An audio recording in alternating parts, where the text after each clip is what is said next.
Assalamualaikum warahmatullahi wabarakatuh. Halo semuanya, perkenalkan aku Fiana Alita dari kelas 12-5. Jadi di sini aku akan mengajak kalian untuk mengulas tentang zat adiktif. Nah, materi ini penting banget karena berkaitan dengan kesehatan, masa depan, dan juga kehidupan sosial kita. Yuk, kita pahami bersama supaya kita bisa lebih bijak dan terhindar dari penyalahgunaan zat berbahaya. Apa itu zat adiktif? Menurut definisi para ilmuwan, zat adiktif adalah zat aktif yang jika dikonsumsi oleh organisme hidup, maka dapat menyebabkan kerja biologi serta menimbulkan efek ketergantungan. Jadi, zat adiktif dibagi menjadi 3 jenis. Yang pertama, zat adiktif narkotika. Yang kedua, zat adiktif psikotropika. Lalu yang terakhir ada zat adiktif bukan narkotika dan psikotropika. Kita bahas satu persatu ya. Pertama, narkotika. Narkotika adalah zat atau obat yang berasal dari tanaman yang dapat menyebabkan penurunan atau perubahan kesadaran, menghilangkan atau mengurangi rasa nyeri, dan menyebabkan ketergantungan bagi penggunanya. Narkotika dibagi menjadi 3 golongan. Golongan pertama sangat berbahaya karena berpotensi sangat tinggi menyebabkan ketergantungan. Narkotika ini tidak digunakan dalam pengobatan. Nah, ini dia contoh-contoh dari narkotika golongan pertama. Menurut Undang-Undang Nomor 35 Tahun 2009, contoh-contoh narkotika golongan pertama ialah opium, ganja, heroin, metamfetamina, kokain, dan amfetamin.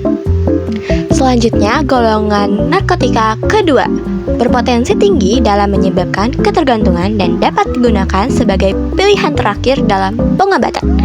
Contoh-contohnya ialah sebagai berikut. Morfin. Morfin menjadi salah satu jenis obat yang banyak digunakan untuk mengatasi rasa sakit yang berlebihan. Biasanya jenis obat ini digunakan pada pengidap kanker hingga serangan jantung. Petidin. Petidin biasanya digunakan untuk penggunaan pasca operasi atau persalinan. Metadon. Metadon digunakan untuk menangani nyeri kronis yang berat serta sebagai bagian dari program pengobatan ketergantungan opioid seperti heroin atau morfin. Narkotika golongan ketiga berpotensi ringan dalam menyebabkan ketergantungan dan banyak digunakan dalam pengobatan. Misalnya kodein. Kodein biasanya digunakan untuk meredakan nyeri ringan hingga berat dan batuk kering yang tidak responsif terhadap pereda nyeri biasa. Kedua, psikotropika.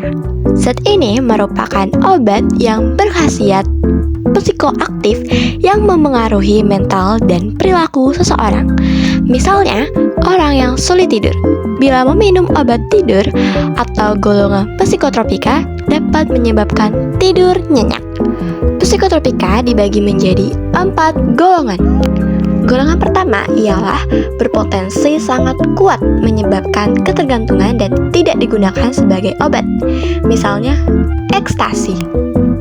Efek dari mengonsumsi ekstasi ialah suasana hati berubah menjadi sangat bahagia dan bersemangat. Itulah sebabnya ekstasi mudah sekali membuat kecanduan. Golongan 2 berpotensi kuat menyebabkan ketergantungan dan sangat terbatas digunakan sebagai obat. Misalnya, Ritalin. Ritalin digunakan untuk mengobati gangguan perhatian defisit hiperaktif ADHD pada anak-anak dan orang dewasa. Obat ini bekerja dengan cara meningkatkan kadar dopamin pada saraf otak. Golongan 3 berpotensi sedang menyebabkan ketergantungan dan banyak digunakan sebagai obat. Misalnya, pentobarbital. Obat ini digunakan untuk mengatasi insomnia berat jangka pendek, meredakan kejang darurat, dan sedasi praoperasi. Obat ini bekerja memperlambat aktivitas otak, lalu menimbulkan rasa kantuk. Golongan 4 berpotensi ringan dalam menyebabkan ketergantungan dan sangat luas digunakan sebagai obat. Misalnya, diazepam. Obat ini berfungsi sebagai penenang, anti kejang, pelemas otot, dan pereda kecemasan dengan meningkatkan aktivitas senyawa asam gamma aminobutirat di dalam otak.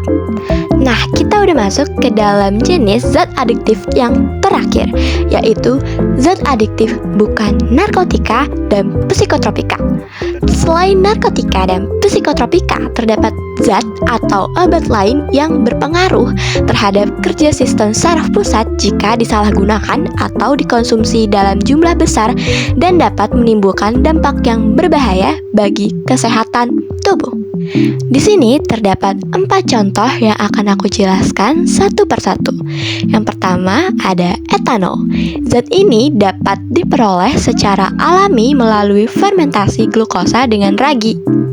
Etanol dapat menyebabkan orang tersebut mabuk dan mengalami penurunan kesadaran. Yang kedua, metanol.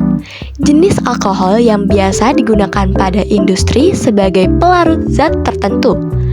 Dalam kehidupan sehari-hari, metanol dikenal juga dengan nama spiritus. Yang ketiga, nikotin. Terdapat dalam daun tembakau. Daun tembakau ini biasanya digunakan sebagai bahan pembuatan rokok. Akibatnya, orang yang merokok dapat lebih tahan kantuk atau lebih aktif.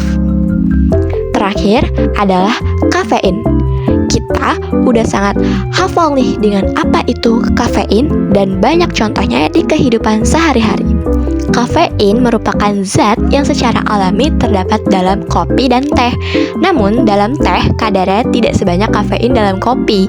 Kafein merupakan stimulus yang mampu meningkatkan kerja otak. Demikian kegiatan mengulas materi zat adiktif kita hari ini. Terima kasih banyak sudah mendengarkan dan memahami penjelasannya teman-teman. Yuk melindungi mulai dari diri sendiri dan orang lain hingga masyarakat. Wassalamualaikum warahmatullahi wabarakatuh.